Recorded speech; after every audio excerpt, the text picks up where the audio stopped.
Gender, religion and cast अध्याय भारतीय समाज की उन जटिल सामाजिक संरचनाओं का गहन विश्लेषण प्रस्तुत करता है जो सदियों से मनुष्य को मनुष्य से अलग करती आई है। यह अध्याय स्पष्ट करता है कि किस प्रकार लिंग, धर्म, जाति ये तीनों तत्व मिलकर समाज में असमानता, शोषण और अन्याय को जन्म देते हैं। लेखक का उद्देश्य केवल समस्याओं को गिनाना नहीं बल्कि उनके ऐतिहासिक कारणों, सामाजिक प्रभाव और संभावित समाधानों पर भी विचार करना। सिंपल शब्दों में ये देखें कि जेंडर शब्द का मतलब होता है मेल फीमेल का होना।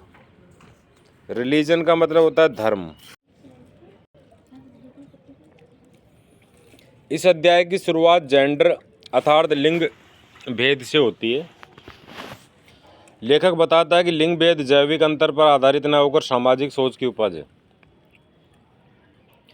समाज ने स्त्री और पुरुष के लिए अलग अलग भूमिकाएं तय की है। पुरुष को शक्ति, निर्णय और स्वतंत्रता का प्रतीक माना गया है, जबकि स्त्री को कोमलता, आज्ञाकारिता और घरेलू सीमाओं में बांध दिया गया है। यह सोच बचपन से ही बच्चों के मन में बैठा दी जाती है। लड़कों को साहसी और लड़कियों को सहनशील बनने की शिक्षा दी जाती है। स्त्री पुरुष असमानता का सबसे बड़ा प्रमाण शिक्षा, संपत्ति और निर्णय प्रक्रिया में दिखाई देता है। कई समाजों में लड़कियों की शिक्षा को आज भी अनावश्यक समझा जाता है। उन्हें यह कहकर रोका जाता है कि अंततः उन्हें गृह गृहस्थी की ही संभालनी है। यह मानसिकता स्त्री को आर्थिक रूप से परनिर्भर बनाती है, जिससे उसका शोषण आसान हो जाता है। लेखक यह भी स्पष्ट करता है कि जब तक स्त्री को समान शिक्षा के और अवसर नहीं मिलते तब तक समाज का समग्र विकास संभव नहीं है। अध्याय में यह भी बताया गया है कि लिंग भेद केवल महिलाओं की समस्या नहीं है बल्कि यह पूरे समाज को कमजोर करता है। जब समाज की आधी आबादी अपनी पूरी क्षमता का उपयोग नहीं कर पाती तो राष्ट्र की प्रगति भी अधूरी रह जाती है। लेखक स्त्री पुरुष समानता को केवल अधिकारों का प्रश्न नहीं बल्कि मानव गरिमा का प्रश्न मानता है। इसके बाद अध्याय रिलीजन अर्थात धर्म की भूमिका पर चर्चा करता है। धर्म मूल रूप से मनुष्य को नैतिकता, करुणा और असहायत्व की शिक्षा देता है, परंतु समय के साथ साथ धर्म को सत्ता और नियंत्रण का माध्यम बना लिया गया है। विभिन्न धर्मों के नाम पर लोगों को बांटा गया, एक दूसरे के प्रति नफरत पैदा की गई है, हिंसा तक को जायज़ ठहराया गया है। लेखक यह स्पष्ट करता है कि समस्या धर्म में नहीं है बल्कि धर्म की संकीर्ण व्याख्या में। जब धर्म को मानवता से ऊपर रख दिया जाता है तब वह विभाजन का कारण बन जाता है। धर्म के नाम पर स्त्रियों पर लगाए गए प्रतिबंध, छुआछूत, ऊंच नीच और सामाजिक बहिष्कार, ये सभी मानवाधिकारों का उल्लंघन है। सच्चा धर्म वह है कि मनुष्य को मनुष्य से जोड़ता है, न कि तोड़ता है। धर्म और लिंग का संबंध भी अध्याय में स्पष्ट किया गया है। कई धार्मिक परंपराओं में स्त्री को पुरुष से निम्न दर्जा दिया गया है। उसे पवित्रता और अपवित्रता को कठोर मानकों में बांधा गया है। लेखक प्रश्न उठाता है कि यदि ईश्वर ने सभी मनुष्यों को समान बनाया तो धर्म के नाम पर असमानता कैसे उचित ठहराई जा सकती है। अध्याय का तीसरा और सबसे गंभीर पक्ष कास्ट अर्थात जाति व्यवस्था है। भारतीय समाज में जाति व्यवस्था ने सामाजिक ढांचे को गहराई से प्रभावित किया है। जन्म के आधार पर व्यक्ति की पहचान, उसका पेशा, उसका सामाजिक सम्मान और यहाँ तक कि उसका भविष्य भी तय कर दिया गया है। लेखक जाति व्यवस्था को मानवता के विरुद्ध सबसे बड़ा अपराध मानता है। जाति व्यवस्था ने समाज को ऊंची और नीची जातियों में बांट दिया गया है। तथाकथित ऊंची जातियों को विशेषाधिकार मिले जबकि निचली जातियों को शिक्षा, संपत्ति और सम्मान से वंचित रखा गया है। छुआछूत जैसे अमानवीय प्रथाएं इसी व्यवस्था की देन है। लेखक स्पष्ट करता है कि जाति व्यवस्था केवल सामाजिक नहीं बल्कि मानसिक गुलामी भी है।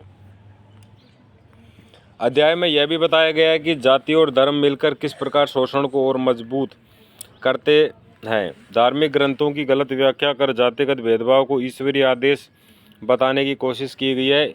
इससे पीड़ित वर्गों में हीनता भर दी गई और शोषक वर्ग को नैतिक समर्थन मिल गया है। लेखक जाति व्यवस्था के दुष्परिणामों पर विस्तार से चर्चा करता है। जाति आधारित समाज में योग्यता का कोई मूल्य नहीं रह जाता, केवल जन्म से ही सब कुछ तय करता है। इससे समाज में प्रतिभाओं का दमन होता है और विकास की गति रुक जाती है। लेखक मानता है कि जब तक जाति के आधार पर भेदभाव समाप्त नहीं होगा तब तक सच्चा लोकतंत्र संभव नहीं है। अध्याय का सबसे महत्वपूर्ण संदेश ये है कि जेंडर, रिलीजन और कास्ट ये तीनों सामाजिक संरचना एक दूसरे से जुड़ी हुई हैं। ये मिलकर एक ऐसा जाल बनाती हैं जिससे कमज़ोर वर्ग फंस जाता है। यदि स्त्री किसी निचली जाति से है या किसी अल्पसंख्यक धर्म से संबंध रखती है तो उसका शोषण कई गुना बढ़ जाता है। इसे लेखक मल्टीपल डिस्क्रिमिनेशन का नाम देता है। समाधान के रूप में लेखक शिक्षा का सबसे शक्तिशाली हथियार मानता है। शिक्षा न केवल ज्ञान देती है बल्कि सोचने और प्रश्न करने की शक्ति भी देती है। जब लोग तर्क करना सीखते हैं तब वे परंपराओं के नाम पर हो रहे अन्याय को स्वीकार नहीं करते। इसके साथ साथ संवैधानिक कानून, समान अधिकार और सामाजिक जागरूकता को भी आवश्यक बताया गया है। अध्याय के अंत में लेखक मानवता को सबसे ऊपर रखने की बात करता है। उसका मानना है कि जब तक मनुष्य को उसके लिंग, धर्म या जाति से पहले मनुष्य नहीं माना जाएगा तब तक समाज में सच्ची समानता नहीं आ सकती। यह अध्याय पाठकों को केवल सोचने पर मजबूर नहीं करता बल्कि समाज में बदलाव लाने की प्रेरणा भी देता है। अब कुछ प्रश्न हैं जो पिछले साल आए हुए हैं, वो कौन से हैं, मैं इनके फिर आंसर बताऊंगा। इस अध्याय में जेंडर भेदभाव को समाज के लिए किस प्रकार हानिकारक बताया गया है कि समाज में लड़का और लड़की का जो फ़र्क है वो समाज के लिए नुकसानदायक है। आज से कुछ दिनों पहले तक ऐसी सोच थी कि लड़कियों को कम पढ़ाओ, और आज भी कई क्षेत्रों में कि लड़कियों को कम पढ़ाओ और लड़कों को ज़्यादा पढ़ाओ। तो ये जो सोच है ये समाज के लिए हानिकारक है। लेखक के अनुसार धर्म किस स्थिति में मानवता के विरुद्ध कार्य कर सकता है? धर्म एक ऐसी वस्तु है जिससे व्यक्ति नियमित रूप से, संतुलित रूप से रहता है, नैतिक आचरण करता है। लेकिन वही धर्म जब कट्टरवाद में कन्वर्ट हो जाता है, एक दूसरे की नफरत में कन्वर्ट हो जाता है, तो वो धर्म क्या है? नुकसानदायक है। एक धर्म को पालन करना अच्छी बात है, लेकिन वही जो धर्म है दूसरे धर्म से नफरत करना सिखाए वो बुरी बात है। इसको धार्मिक उन्माद या धार्मिक कट्टरता कहते हैं। जाति व्यवस्था को लेखक ने मानव गरिमा के लिए सबसे बड़ा खतरा क्यों माना है? भाई हमारा जो समाज है कई हजार साल पहले ही 4 वर्णों में बट गया था, ब्राह्मण, क्षत्रिय, वैश्य और शूद्र। और ये जो 4 वर्ण हैं ये पहले सिस्टमेटिक ढंग से काम कर रहे थे, लेकिन हुआ क्या है कि फिर आपस में इन वर्णों की आपस में लड़ाई होने लग गई। ऊंचा नीचा इनको माना जाने लग गया कि ब्राह्मण, क्षत्रिय और वैश्य को ऊंची जात मान लिया और वो जो शूद्र है उनको नीची मान लिया, तो एक दूसरे की नफरत फैल गई। तो ये देश समाज के लिए नुकसानदायक है। जेंडर व्यवस्था, जेंडर, रिलीजन और कास्ट एक दूसरे से किस प्रकार जुड़े हुए हैं?